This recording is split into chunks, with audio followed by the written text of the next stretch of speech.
¿sí? Entonces, fíjense, todos los estudios que vamos a tener en abdomen. Entonces, ¿qué dice? Que es la técnica de lesión para gran parte de las patologías abdominales, ¿no? Y traumatismos debido a su alta resolución espacial. Tenemos los últimos arcos costales y tenemos la columna lumbar, parte de la dorsal, y tenemos la cavidad pélvica. Fíjense, todas las estructuras que tenemos en el abdomen, sin contarles pues, las arterias, la clasificación de las arterias que tenemos, ¿no? Ahora, ¿cuál es la ventaja del estudio de abdomen? Es que simultáneamente al aplicar el contraste, para hacer la adquisición, vamos a estudiar diferentes órganos y diferentes estructuras, ¿sí? Entonces, y es un estudio que no depende del operador, ¿no? Así como el estudio ecográfico. Entonces, ¿cuál es el desafío que como tecnólogos médicos tenemos? Generalmente en el abdomen los estudios son funcionales. ¿Qué quiere decir? Que va a haber 4 o más adquisiciones. ¿Y qué estamos aplicando acá? Alta dosis de radiación.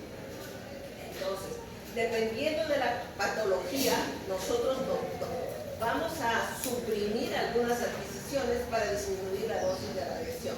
Pero nosotros tenemos que saber en qué patologías vamos a disminuir la adquisición del estudio. Por ejemplo, en un estudio urográfico que viene por litiasis, yo no le voy a hacer una fase arterial, yo no voy a hacer una fase córtico-medular. Suficiente, voy a hacer una fase venosa y una fase excretora. Y el famoso split ball que vamos a ver al final de este estudio consiste en que voy a aplicar 50 cc de contraste sin hacer ninguna adquisición, espero unos 7 minutos en que pues supuestamente mi contraste está excretando a través de los riñones, inyecto 60 cc de contraste o 100 cc de contraste de acuerdo al protocolo de mi institución y hago una sola adquisición en donde voy a ver mi fase nefrográfica y mi fase excretora, ¿sí? Fíjense, con esa sola adquisición que estoy reduciendo en tiempo, ¿no? Estoy disminuyendo la dosis a mi paciente, ¿sí? Entonces, la tomografía es una herramienta que muchas veces no es usada de primera línea. Antes de ella tenemos los rayos X, el ultrasonido, ¿sí? Y eso va a depender de qué? Va a depender del caso clínico. Por ejemplo, unos cálculos biliares. ¿La técnica de elección es la tomografía? No, la técnica de elección es el ultrasonido. A diferencia de unos cálculos renales, la técnica de elección sí es la tomografía. Y por tanto, no siempre la tomografía va a ser necesaria y se va a emplear como segunda prueba. Es decir, se va a tomar una placa simple o se va a hacer una ecografía y posteriormente el médico pide una tomografía. Pero ¿qué es lo que pasa actualmente? ¿Cuál es nuestra realidad? Viene el paciente de emergencia y lo primero que le pide el médico es tomografía. Actualmente para todo están pidiendo tomografía y no se están valiendo de otras técnicas de estudio, ¿sí? Entonces, algunas patologías sí son más convenientes que el paciente vaya directamente a tomografía. Por ejemplo, un ACV isquémico, un ACV hemorrágico, en el caso de abdomen, un abdomen agudo, en el caso de una apendicitis aguda, ¿no? En el caso de una diverticulosis, sí es necesario que el paciente vaya a tomografía. Y existen otras técnicas, ¿no? En que el paciente ya no va a tomografía, pero sí va directamente a resonancia magnética. ¿Para qué se usa el estudio de abdomen por tomografía? Para ver sangrado activo. ¿Cómo vemos sangrado activo? Voy a ver que hay una extravasación del contraste en una fase arterial, ¿sí? Voy a ver una lesión visceral, en donde hay una laceración, una contusión, hay formación de edema, ¿no?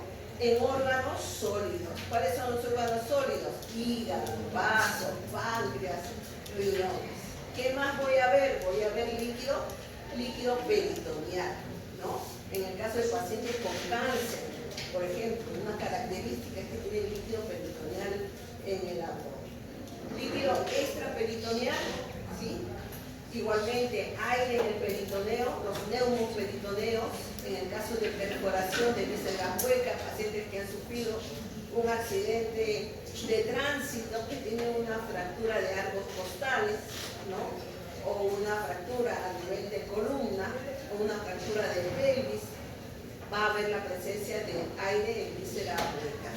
Y en huesos vamos a ver todo lo que son fracturas. Entonces, dentro de las indicaciones de tomografía computarizada en abdomen les he hecho este cuadrito, resumido, sintético. Infecciones, clásico, apendicitis. En una guardia que tengo, por ejemplo, de los 25 pacientes que hago en la guardia, 5 vienen por apendicitis, ¿sí? Diverticulitis, pielonefritis, abscesos. Y fíjense, a todas estas infecciones, ¿requieren o no requieren contraste? No requieren. Sí requieren contraste. Cuando hay una patología complicada, y eso está en el PPT de tórax, por ejemplo, la neumonía no requiere aplicación de contraste, ¿no es cierto? Pero si es una neumonía complicada, sí requiere aplicación de contraste. Todo lo que es complicado requiere aplicación de contraste. Y cuando hablamos de infección, estamos hablando de una complicación de una patología. Entonces, apendicitis, diverticulitis, pielonefritis, abscesos sí requieren aplicación de sustancia de contraste. Patologías inflamatorias también. Pancreatitis, cirrosis, enfermedades inflamatorias, enfermedades intestinales. En el caso de traumas, ¿se requiere la aplicación de contraste? No, ¿por qué? ¿Qué queremos ver? Sangre. ¿Cuánto es el valor de la sangre en unidad de Campbell? ¿De 50 a 75? 50, 60, 75 unidades de Campbell. ¿Dependiendo de qué? Que si ese traumatismo ha sido inmediato, el valor de unidad de Campbell es mayor. A medida que pasa el tiempo, esas unidades de Campbell se va degradando, ¿no es cierto? Hemos visto cuando hemos visto los hematomas subdurales, ¿sí? Entonces, en traumatismos, detección de hemorragias, no requerimos aplicación de contraste. Neoplasias, ¿requerimos contraste? Sí requerimos contraste, sí requerimos contraste. Chicos, es importante que nosotros diferenciemos tanto el tórax como abdomen. ¿Qué estudios requieren contraste? ¿Qué estudios no requieren contraste? ¿Por qué en neoplasias requiero contraste? ¿Por qué? Porque generalmente los ganglios no se visualizan normalmente, ¿sí? Y este contraste me va a ayudar a visualizar los ganglios que están inflamados en una neoplasia, ¿sí? Estudios vasculares, ¿requiero contraste? Sí, pues ahí es obvio, ojo cerrado, ¿no? Si no, no sería un estudio angiográfico, ¿no? Hay veces que tienen los médicos que ponen estudio angiográfico de cerebro sin contraste. Fíjense hasta dónde no llega. Sí se requiere. ¿Qué vamos a ver? Aneurismas. ¿Qué vamos a ver? Trombos. ¿Qué vamos a ver? Estenosis. Y en intervencionismo, ¿requerimos contraste? Sí. ¿Cómo? En biopsia, ¿requerimos contraste? ¿Sí? Cuando hablamos de intervencionismo por tomografía, hablamos de biopsias. ¿Se requiere o no se requiere contraste en biopsias? No se requiere contraste. Simplemente se ubica la lesión, se mide el tamaño de la piel a la lesión, se le ubica al médico intervencionista para que pueda colocar su aguja y aspirar, ¿no? Creo que en el PPT de tórax hay imágenes de biopsia de tórax, ¿no? Pero en abdomen también hay igual. Hay biopsias, hay drenajes, ¿no? Hay ablaciones de los tumores. Seguimiento oncológico todo seguimiento oncológico son estudios contrastados. Y generalmente cuando hay un seguimiento oncológico no solamente se realiza estudios de abdomen, sino pues es un estudio que se realiza cabeza, cuello, tórax, abdomen, ¿no? Es los famosos TAP, los tórax, abdomen y pelvis, ¿sí? ¿Cuál es el objetivo de los protocolos tomográficos? Generalmente nosotros nos hacemos tres preguntas. ¿Qué queremos visualizar? ¿Qué órgano o lesión de interés queremos visualizar? ¿Cómo lo queremos visualizar? Si es un estudio sin contraste, si es un estudio con contraste, ¿en qué fase lo vamos a visualizar? Porque hay lesiones que solamente se visualizan en fase arterial y en fase venosa y estructura ya no las visualizamos, ¿no? ¿Y para qué queremos visualizar? ¿Sí? Es un estudio oncológico, es un estudio para detectar un aneurisma, es un estudio para detectar una lesión primaria. ¿Cuál es el objetivo? ¿Sí? Entonces, de acuerdo a ello, se va a determinar cuáles son los factores técnicos, cuáles son las fases que se van a realizar. Un ejemplo, el estudio de hígado, ¿sí? ¿Cómo lo voy a realizar un estudio de hígado? Generalmente los estudios de hígado, específicamente los de hígado, son estudios bifásicos, ¿sí? Aparte del estudio simple, de la fase sin contraste, voy a hacer una fase arterial, una fase portal y una fase tardía. Ojo, la fase tardía en hígado es de 3 minutos.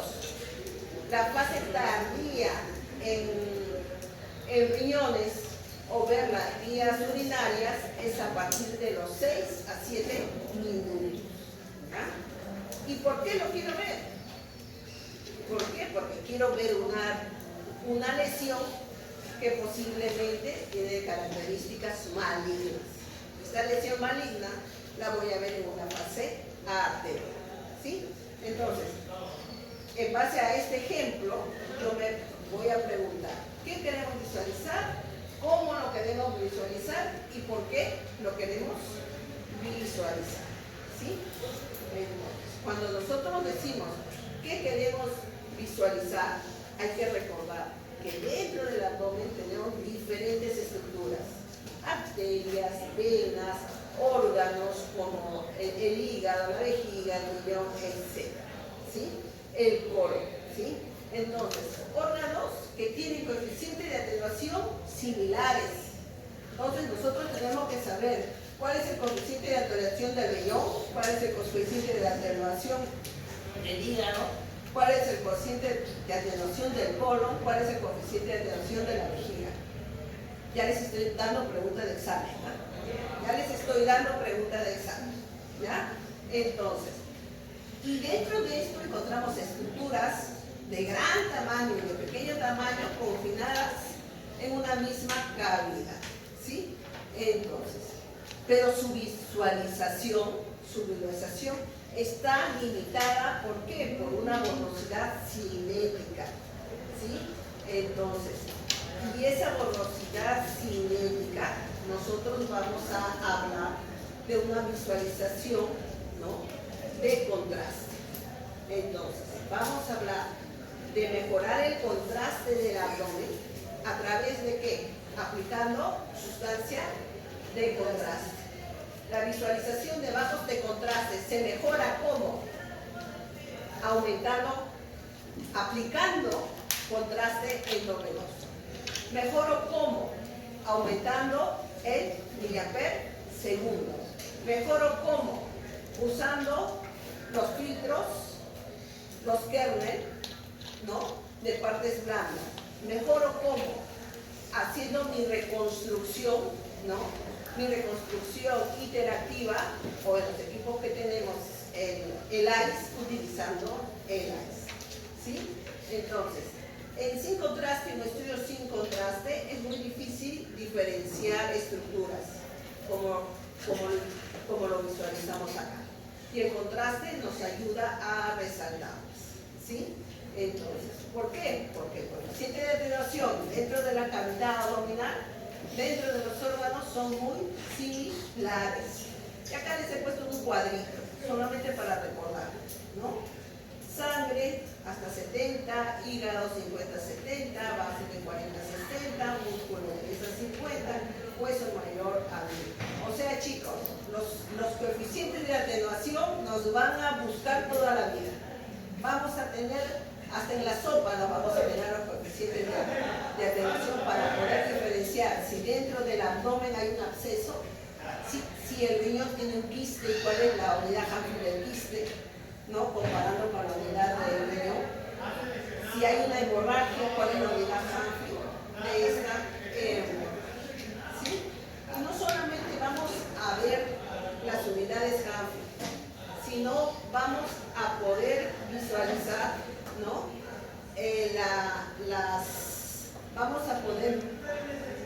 Vamos a poder modificar el ancho y el nivel de ventana dependiendo de qué, dependiendo de la patología que vamos a estudiar. Acá tenemos un nivel de ventana normal que generalmente usamos en hígado, ¿no? Un segundo.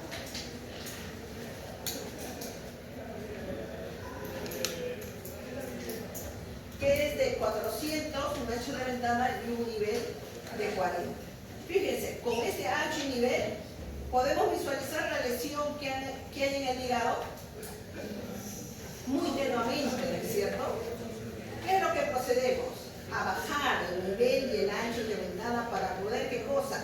Resaltar la patología. Es lo mismo que sucedía en cerebro. Cuando un ACV isquémico bajábamos el valor de ancho y nivel de ventana para resaltar el ACV. Lo mismo sucede en hígado, ¿sí? Entonces, estas ventanas se adecuan de acuerdo a lo que yo quiero visualizar, a lo que yo quiero resaltar, a la patología que quiero mostrar. Y acá tenemos una relación para que ustedes tengan su referencia entre 400 de ancho a entre 30 a 40, va a resaltar anatomía abdominal. Hígado, generalmente hígado, vamos a tener un ancho de 100 a 150 y un nivel de 70 a 80 unidades, ¿no? Esto me permite resaltar el contraste dentro del hígado. Es permitido, a la hora que ustedes muestren o impriman con esa ventana, es permitido porque ustedes están mostrando la patología. Bases pulmonares, fíjense, bases pulmonares, estoy mostrando ventana de parénquima, ¿sí? Y ventana ósea, obviamente 2000 a 600 unidades.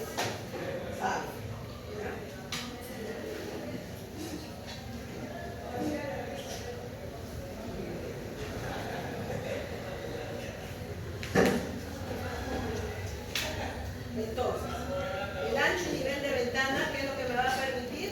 Optimizar, ¿no? Optimizar y mostrar las estructuras patológicas las cuales quiero estudiar. Un ejemplo de ello, fíjense, en esta imagen que tiene 440, que es una ventana de partes blandas, ¿veo la metástasis ósea? No. En cambio, en esta imagen que sí tengo una ventana ósea de 200 y nivel de 600, veo las lesiones óseas claramente, son visibles, ¿no? Entonces, el cambio de ventana me permite evaluar qué cosa, lesiones. Acá tenemos una mala visualización, ¿no? Muchas veces está ocasionada porque no podemos discernir las estructuras gástricas, ¿no? Entonces, en este caso, el agua y los contrastes orales, ya sea neutros o ya sea el bario, o sea el yodo diluido en agua, un yodo en menor proporción, nos permite ¿qué cosa? Visualizar estructuras. Acá tenemos el estómago, ¿no? Con contenido alimentario que no lo podemos visualizar. Y acá este estómago, ¿no? En que el paciente ha tomado agua, el cual está distendido parcialmente, podemos visualizar las estructuras, ¿sí? Entonces, cuando nosotros de borrosidad cinética, que es lo que les he mencionado anteriormente. Esto va a depender del movimiento del paciente, ¿sí? Y muchas veces, fíjense esta imagen, este movimiento del paciente se va a mostrar como bandas blancas, anómalas, ¿no? Entre rayas blancas y rayas oscuras. Muchas veces se produce por la respiración, que un paciente no colabora, o por el peristaltismo intestinal, ¿no? ¿Cómo voy a reducir muchas veces esto? ¿Aumento o disminuyo el tiempo de adquisición?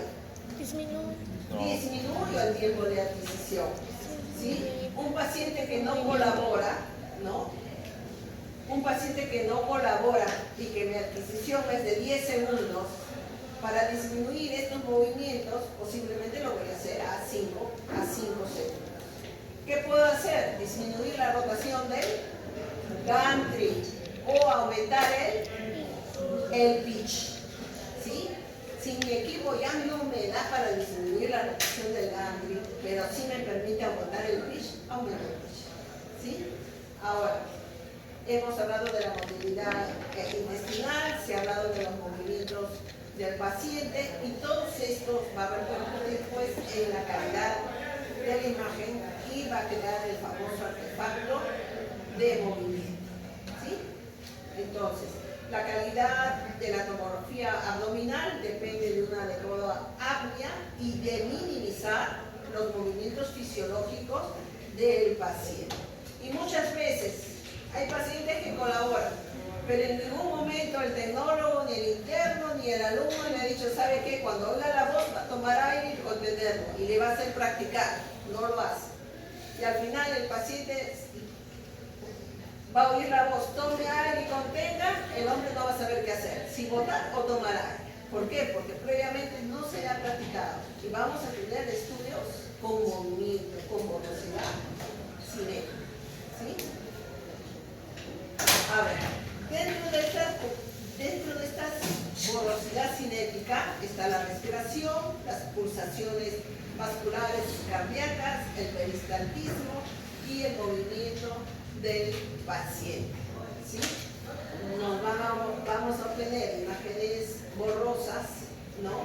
Vamos a obtener imágenes sin nitidez, van a distorsionarse las estructuras, que ahora vamos a ver una imagen que parece un líquido alrededor del riñón, ¿sí? Entonces, y nos van a producir los artefactos. Para ello, vuelvo a repetir, los tiempos rápidos, ¿no? Reducen, pero muchas veces no eliminan los artefactos de movimiento. Y acá tenemos, fíjense, un artefacto de movimiento, ¿no? Una imagen que está respirada. ¿Ven las flechas amarillas? ¿Sí? Estas flechas amarillas simulan un líquido subcapsular a nivel del riñón. Pero ese líquido subcapsular no es que el paciente tuviera líquido, sino el paciente ha respirado y simula en la imagen líquido subcapsular, ¿no?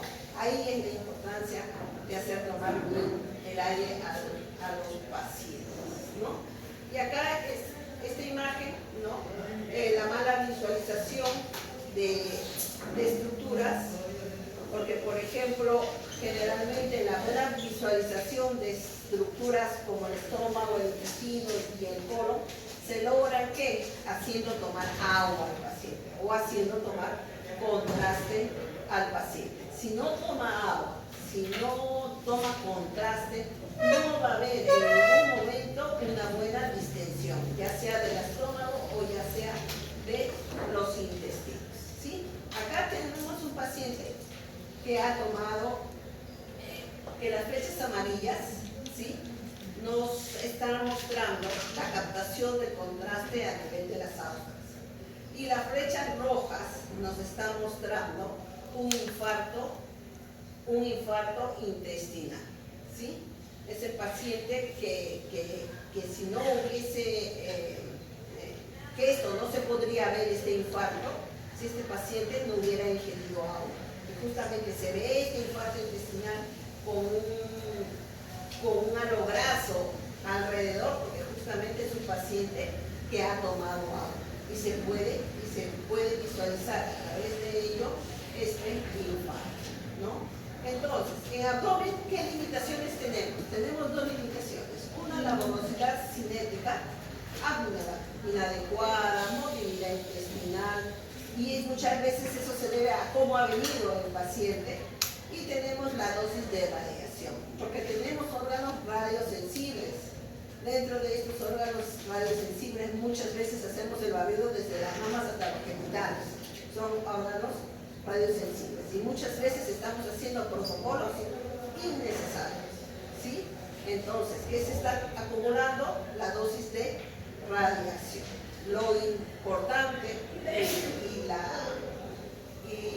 y nuestra meta es limitar el movimiento del paciente y disminuir la dosis de radiación. Entonces, ¿por qué queremos visualizar? ¿Qué queremos encontrar? ¿No? La extensión de la patología, ¿no? Queremos que si el estudio responde a la sospecha clínica, ¿no? Etc. Y para ello, acá tenemos un estudio que nos da la sensibilidad y la especificidad en determinadas patologías en estudios de tomografía computarizada. ¿Quién tiene menos sensibilidad en el caso de obstrucción intestinal? ¿Sí? Pero ¿quién tiene mayor especificidad en el caso, por ejemplo, de apendicitis aguda? Entonces, la tomografía presenta una mayor precisión diagnóstica, aproximadamente el 90% en las patologías abdominales. ¿En dónde se aplica el abdomen? ¿Qué es lo que más comúnmente viene en un servicio de tomografía, sobre todo de emergencia? Los abdominales agudos, los traumas, los procesos inflamatorios y el seguimiento de neoplasias. Vamos a ver. ¿Cuáles son las indicaciones? El ayuno, sobre todo el ayuno sólido. Antes le decíamos a las pacientes, 6 horas antes no prueben alimento. Ahora en mi institución lo hemos reducido a 4. Pero de acuerdo a las guías internacionales nos dicen que no necesitan ayuno. Pero eso depende del protocolo de cada institución. La premedicación, ¿no? Si es alérgico o es alérgico al yodo, sobre todo hay que revisar la tasa de filtración glomerular, la hidratación del paciente, ¿no? En pacientes que se estudia abdomen generalmente van a tomar 1 litro de agua, ¿no? Entre media hora a 3/4 de hora antes, ¿sí? Entonces, y antes del estudio yo tengo que ver cuántas adquisiciones voy a hacer, cómo va a ser mi protocolo del estudio, de acuerdo a qué, de acuerdo a la impresión diagnóstica. Entonces el protocolo se realiza según la patología. Y este es lo que decía, ¿no? El algoritmo de trabajo según el American College, ¿no? En que generalmente el ayuno previo, ¿no?, al contraste va a disminuir el riesgo de vómitos y de aspiraciones, que es lo que se quiere evitar. Pero con el avance de las sustancias de contraste, pues esto pues ha disminuido grandemente, ¿sí? Entonces, igualmente habla de pacientes diabéticos que muchas veces que el ayuno, en vez de ser una ayuda, es contraproducente, sobre todo en pacientes que sufren con diabetes, ¿no? En que hay un riesgo de hipoglucemia, ¿no? Entonces, según la American College, pues no es necesario el ayuno, pero según nuestros protocolos de trabajo, hacemos el ayuno mínimo de 4 horas. Y estas son imágenes, ¿no? Es la representación gráfica de una luz de un vaso, ¿no? O de una luz de una estructura intestinal, ¿sí? En la primera está el paciente ha tomado contraste oral. Y fíjense, hay diferenciación de la pared con la luz intestinal, ¿sí? En la segunda, no solamente tiene contraste oral, ¿no?, sino tiene contraste en lo venoso. En la segunda se ve la luz gástrica y se ve la pared gástrica. ¿Gracias a qué? A que el paciente ha tomado agua. Y en la tercera, ¿no? ¿Hay contraste oral? En la cuarta, perdón, ¿hay contraste oral? No hay contraste oral, ¿sí? ¿Qué se le aplicó solamente? Contraste endovenoso, ¿no? Entonces, estas son las representaciones de cada, y que lo vamos a poder diferenciar. La idea es que nosotros diferenciemos en las imágenes, ¿sí? Entonces, a ver, hace 10 años nosotros agarrábamos y le hacíamos comprar al paciente una caja de frugos. De la caja de frugos nos separábamos un vaso para el tecnólogo que se lo tomaba, y en otra caja, los 800, le aplicábamos 20 cc de contraste, ¿no? Y estas eran las imágenes que obteníamos, ¿no? Entonces, ¿cuál es el problema con estas imágenes? ¿No? Que vamos, si queremos hacer algún tipo de reformación, ¿no? Estas imágenes con contraste va a dificultar las reformaciones, ¿no? Es por eso que a medida que los equipos son rápidos, ¿no? Y sabemos que el agua se absorbe rápidamente, pero se le hace tomar media hora antes y un vaso, 2 vasos de agua antes que se eche. O a la hora que está sentado y se le echa, el señor debe o la señora tiene que tomar agua, ¿sí? Entonces, ¿qué es lo que nos va a dificultar? Nos va a dificultar pues las reformaciones. ¿Cuándo estamos usando actualmente este tipo de contraste? Este tipo de contraste estamos usando para fístulas. Si queremos descartar una fístula actualmente, sí le estamos dando contraste oral al paciente, ¿sí? Ahora, ¿cuándo damos contraste neutro? Hemos dicho en la enteroclesia y en la enteroclisis se da contraste neutro. ¿Y por qué se da el contraste neutro? ¿Por qué? Porque permanece más tiempo en los intestinos. A diferencia del agua que se elimina rápidamente, este contraste neutro permanece más tiempo en los intestinos. Pero este contraste neutro tiene que estar vigilado, tiene que estar el interno, tiene que estar el residente al costado del paciente dándole tomar el contraste porque son tiempos limitados en los que se va a hacer el estudio, ¿sí? Por ejemplo, acá tenemos un estudio, un corte axial, en que el paciente no ha tomado agua, ¿no? Se ve la pared, se ve el contenido gástrico, pero la pared no está bien delimitada. Aparentemente nosotros decimos que hay una lesión, ¿no? Pero si el paciente ha tomado previamente agua, miren la pared del estómago, está bien delimitada, ¿sí? Y no solamente bien delimitada, sino que esta delimitación nos permite diferenciar, por ejemplo, la vena cava, la aorta, el vaso y si hubiera gasas intestinales, ¿sí? Vamos a continuar. ¿Por qué es importante el ayuno? ¿No? Porque muchas veces el paciente tiene contenido gástrico en el estómago y el contraste endovenoso, ¿no? Va a producir náuseas y a su vez va a producir vómitos, ¿no? Entonces, para evitar eso, pues nosotros indicamos que el paciente esté en la creación de un protocolo de tomografía de abdomen, ¿no? Para crear un protocolo de abdomen es importante que debemos reducir los artefactos, ¿no? Por movimiento. ¿Y cómo lo voy a reducir? Usando el tiempo de adquisición, una apnea adecuada y un pitch apropiado. Optimizar la resolución de bajo contraste, utilizando ¿qué cosa? Modulación de dosis. Y la modulación de dosis está implicado con el miliamper segundo. Las reconstrucciones interactivas y el contraste adecuado, ya sea el contraste oral o ya sea endovenoso. Y si yo quiero mejorar mi resolución espacial, ¿cómo lo mejoro? ¿Con cortes gruesos o con cortes finos? Con cortes finos. ¿Dónde puedo usar unos cortes finos? A nivel de páncreas, por ejemplo, que es una estructura pequeña. A nivel de arterias renales, ¿no? Puedo usar cortes finos. Toda lesión pequeña requiere cortes finos. Minimizar la radiación usando el principio ALARA, evitando fases innecesarias, ¿no?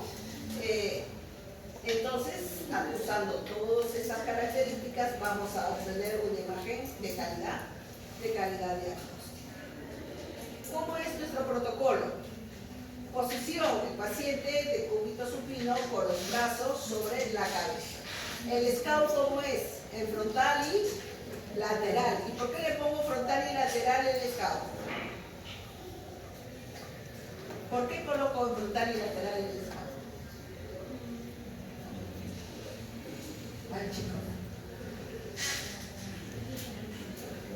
Porque la única forma de modular la dosis es teniendo este SCAO en frontal y lateral. ¿Sí?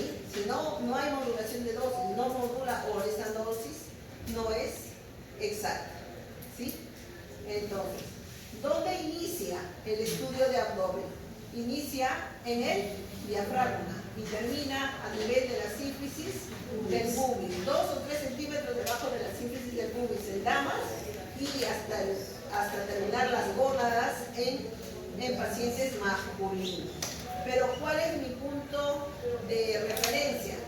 Mi punto de referencia es el apéndice sifoides del esternón. Yo tengo que palpar la apéndice sifoide para que me sirva de referencia.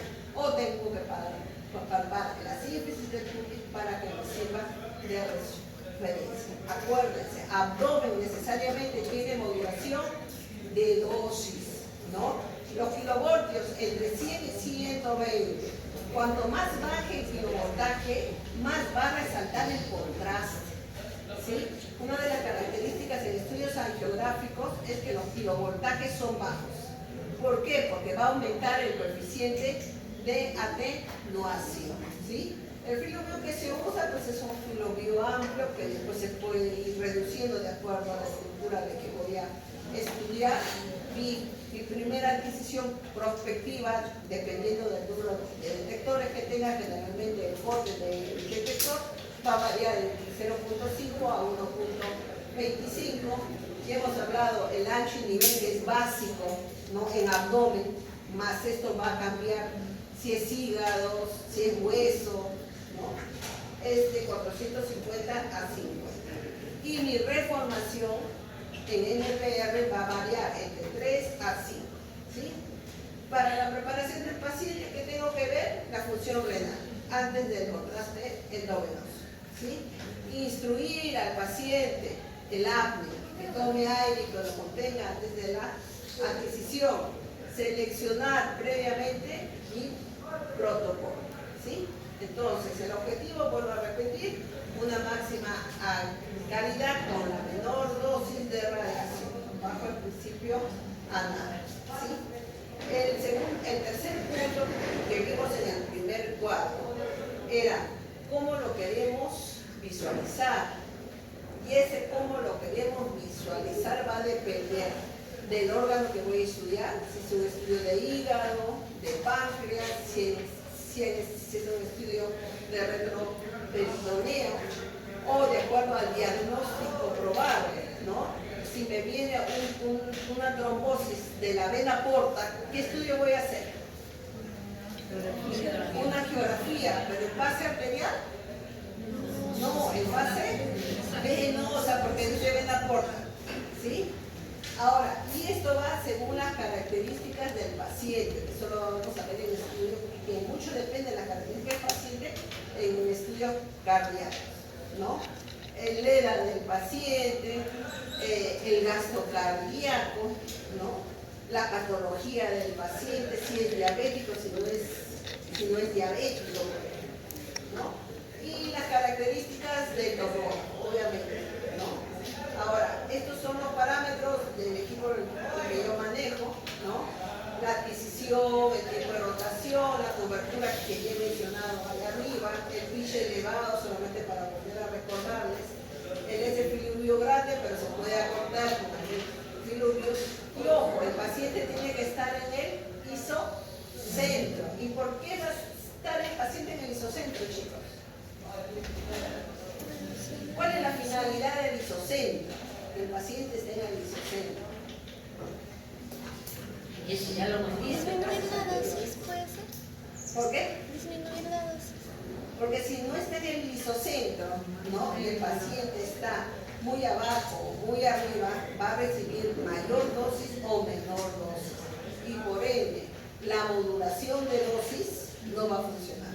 Básicamente, para que funcione la modulación de dosis del equipo, el paciente tiene que estar en el lisocentro. Recordar dosis de radiación, CTDI-VOL, LP, dosis efectiva. Son cosas que tenemos que manejarlas porque es nuestro pan de cada día. En tórax es 0.014 y en abdomen es un puntito más, 0.0015, ¿no? Y esto va a variar de acuerdo a la edad de los pacientes, ¿sí? ¿Cuáles son las consideraciones del medio de contraste? Generalmente se aplican por kilogramo de peso, ¿no?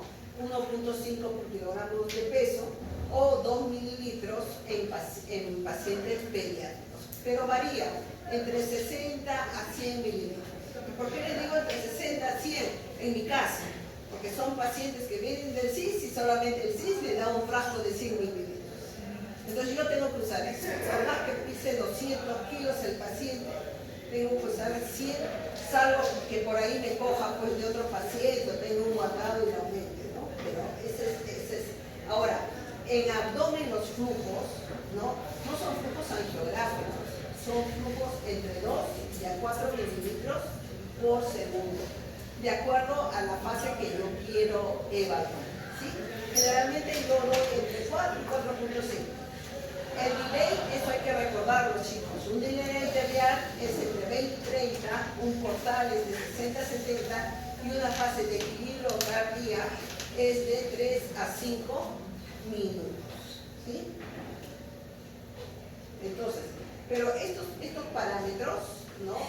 Se personalizan de acuerdo a la estructura que se va a evaluar. En este caso, este parámetro, por ejemplo, es un parámetro para hígado, ¿no? Entonces, acá tenemos un cuadro muy parecido, el cuadro de adquisición, pero que el contraste se va a adecuar acá al peso del paciente, a la indicación clínica y fíjense, al acceso venoso. Si voy a tener un flujo de 4 mililitros por segundo, ¿cuánto va a ser mi avocado? ¿Qué tamaño va a ser mi avocado? 18. ¿Ah? 18. 18 o 20. 20. Porque un avocado 18 me va a servir para dar un flujo de 6.5 mililitros por segundo. 18 es para una. Entonces, un avocado de 20 me va a servir para hacer estudios trifásicos, ¿sí? Vías de administración del contraste. Tenemos contraste oral, vía rectal, en el caso de colonoscopia virtual, porque se aplica aire por el recto, ¿sí? A través de una sonda nasogástrica, si quiero hacer una enteroclisis, o a través de una sonda ureteral, si quiero llenar la vejiga para el reflujo, ¿no? Entonces, ¿qué tipo de contraste? Vuelvo a repetir, el bario diluido, el yodo también diluido, o los agentes neutros. Acá tenemos los topogramas, ¿no? De referencia, y acá fíjense estos recuadros. Cuando nosotros hacemos un estudio trifásico, las adquisiciones, sobre todo en la fase arterial, nos va a permitir solamente ver el abdomen superior. La fase venosa nos va a permitir ver todo el abdomen, del diafragma hasta la sínfisis del pubis, ¿sí? La fase excretora, vuelvo a hacer mi estudio solamente de abdomen superior, en un estudio trifásico de hígado. Y ven este recuadro que está acá chiquito, esto es para un recuadro que hace la delimitación, si es que se quiere hacer un estudio de páncreas o se quiere hacer específicamente un estudio de arterias renales angiográficas, ¿no? Bueno, estos son protocolos del equipo decano, ¿no? Y acá tenemos el protocolo trifásico, ¿no? Que básicamente es lo que les he de dónde a dónde va, el miliamper, el nivel, el ancho de ventana, ¿no? ¿Para qué me sirve el estudio sin contraste? ¿No? Generalmente me sirve para ver clasificaciones, es un estudio basal. ¿Cuál es el tiempo que voy a dar si quiero estudiar páncreas? ¿No? ¿Cuál es el tiempo que voy a evaluar si quiero realizar la fase venosa portal en hígado? ¿No? Acá están los tiempos. Y acá este cuadro está complementando una tomografía de páncreas y una tomografía de glándulas suprarrenales. Nosotros dijimos que la fase de equilibrio o wash-up del hígado era de 3 minutos, ¿sí? La fase de tardía a nivel de suprarrenales es de 10 a 15 minutos, ¿sí? Y la fase tardía a nivel de páncreas es de 120 a 180 segundos, ¿no? Revísenlo estos tiempos, ¿no? Memorícenlo, porque en algún momento yo les voy a decir cuál es la diferencia de los tiempos en que se adquieren estos estudios, ¿sí? Vamos a ver. Este cuadro es representativo, ¿no? En base a la aplicación del contraste, y el pico más alto de la aplicación del contraste en una fase arterial es aproximadamente a los 22 segundos, ¿no? Y en esta fase arterial en hígado vamos a estudiar patologías focales, ¿no? El rojo corresponde a la fase portal, ¿no? Y el celeste va a corresponder a la fase de equilibrio, ¿no? Entonces, cuando nosotros vamos a hacer una fase arterial, vamos a observar patologías hipercaptadoras de contraste, ¿sí? ¿Por qué? Porque el parénquima todavía no se ha teñido. Entonces, ¿quién va a resaltar? Las patologías que son vasculares, ¿sí? A diferencia de una fase venosa o una fase portal, vamos a estudiar las patologías que son hipocaptadoras de contraste. Y una fase de equilibrio, vamos a estudiar patologías que tienen componente fibrótico, ¿sí?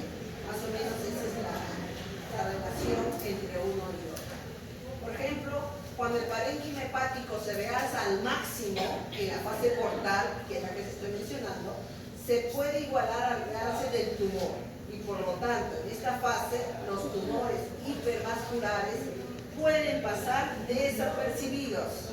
En la fase portal se va a detectar los tumores hipovasculares, ¿sí? ¿Y qué dice de la fase de equilibrio? La fase de equilibrio, que es de 3 a 5 minutos después de la inyección de contraste, aparecerán hiperalzados o hiperrealzados en función de que el lavado de contraste se realice más rápido o más lento que el parénquima, ¿no? La fase de 3 a 5 minutos es la fase de equilibrio, la fase del lavado. ¿Y qué van a resaltar? Generalmente van a resaltar estas lesiones que son fibróticas, ¿no? Esta tipificación, chicos, es muy bonita. Si ustedes la ven y ustedes la captan, por lo menos esto es lo básico que tenemos que aprender en esta parte. En la fase sin contraste, ¿qué es lo que vamos a ver? Acá tenemos una imagen, no hay contraste, no hay resalto de contraste.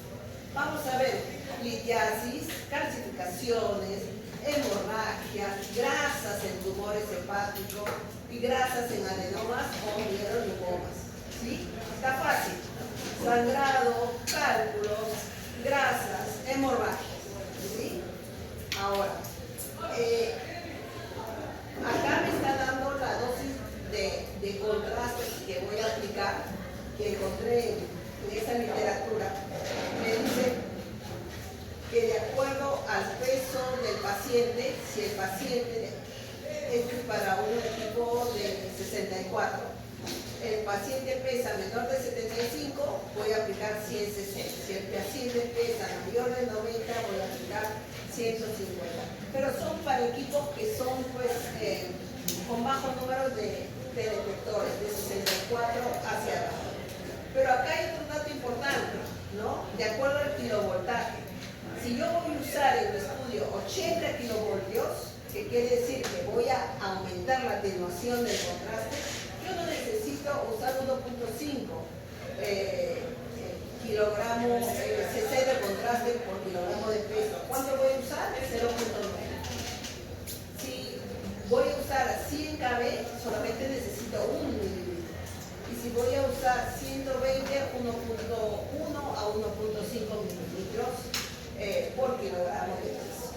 Entonces, de acuerdo a este estudio, ¿no? El contraste va a depender de los kilovoltajes que esté aplicando en el estudio, ¿no? Obviamente un kilovoltaje bajo, voy a hacer un estudio pediátrico, voy a hacer un paciente con bajo peso, ¿no? 120 generalmente hago para pacientes normales. Entonces, el contraste se va a adaptar de acuerdo al tipo de tomógrafo, a la velocidad del contraste y al tipo de paciente.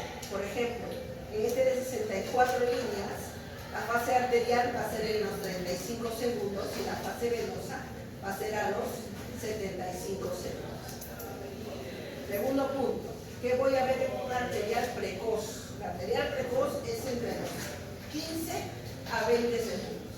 Le digo arterial precoz porque lo único que voy a ver es el contraste dentro de las arterias.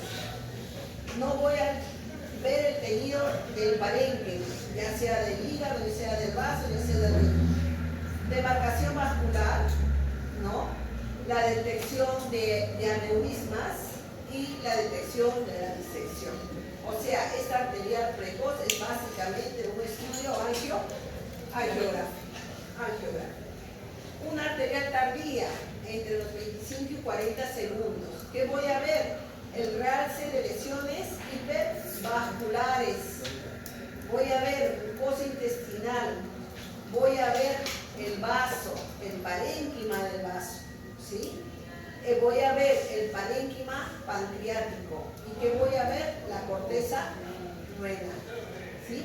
Entonces yo le puedo preguntar qué estructura voy a ver en la fase arterial tardía y cuáles y en qué tiempo se va a dar.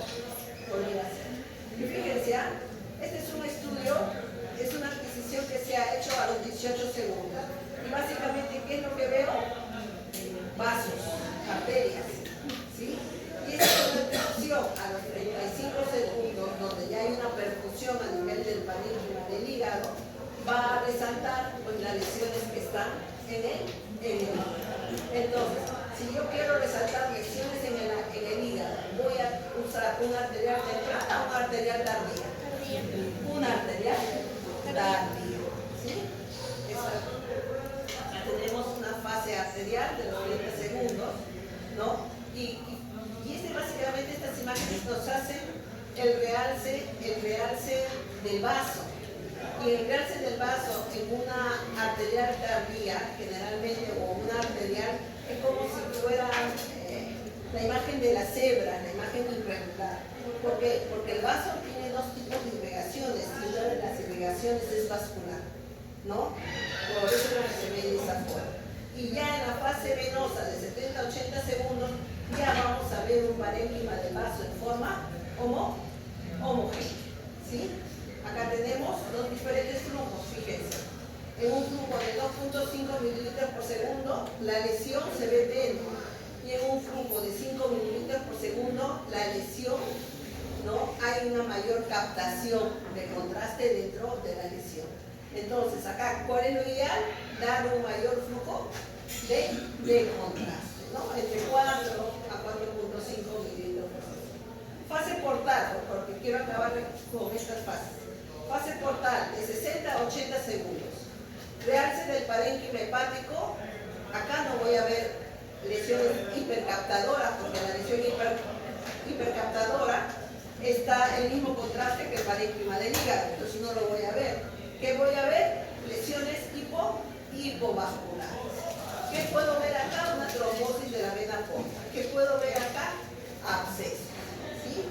Y la fase tardía, que aproximadamente es de 3 a 6 minutos, esta es una fase tardía. pastilla que le ponen tanto para hígado como para riñón, realce de lesiones fibróticas, realce del sistema colector, detección de lesiones urotelianas. Pero acá les he puesto la fase de equilibrio, en hígado específicamente, ¿no? En donde va a haber distribución homogénea del contraste, va a haber un wash-up y caracterización tanto del páncreas como las suprarrenales, ¿sí? Acá tenemos en diferentes fases, ¿no? De 70 a 80 segundos se buscan lesiones citopatulares, metástasis, quistes y conexiones. Cuando tengo estas impresiones diagnósticas, voy a aplicar una adquisición venosa o una adquisición corta, ¿sí? Igualmente acá, en las fases de 25-30 arterial, 60-80 ortovenosa y de 3 a 5 tal. Ahora me estoy yendo a riñón. Fíjense, la fase arterial tardía en hígado, en riñón, se va a llamar córtico medular. ¿Qué va a realizar? La corteza. Va a diferenciar la corteza y la médula. Y vamos a detectar acá lesiones renales. La fase nefrográfica va a ser de 90 a 100 segundos. Va a realizar ¿qué? El parénquima y la médula. Acá, si nos viene un paciente para detectar una pielonefritis, la fase que voy a estudiar es una fase nefrográfica. ¿Sí? ¿Por qué? Porque va a realzar en una forma triangular una imagen hipodensa, una lesión pielonefritis. Y la fase excretora de 5 a 10 minutos a más, excreción del contraste, se van a ver la pelvis, los uréteres, se va a llenar la vejiga y va a haber eliminación de contraste. ¿Sí? Acá tenemos sin contraste, córtico medular, corteza y médula, nefrográfica, se pinta todo el parénquima, y excretora solamente voy a ver qué cosa, qué capta más, la pelvis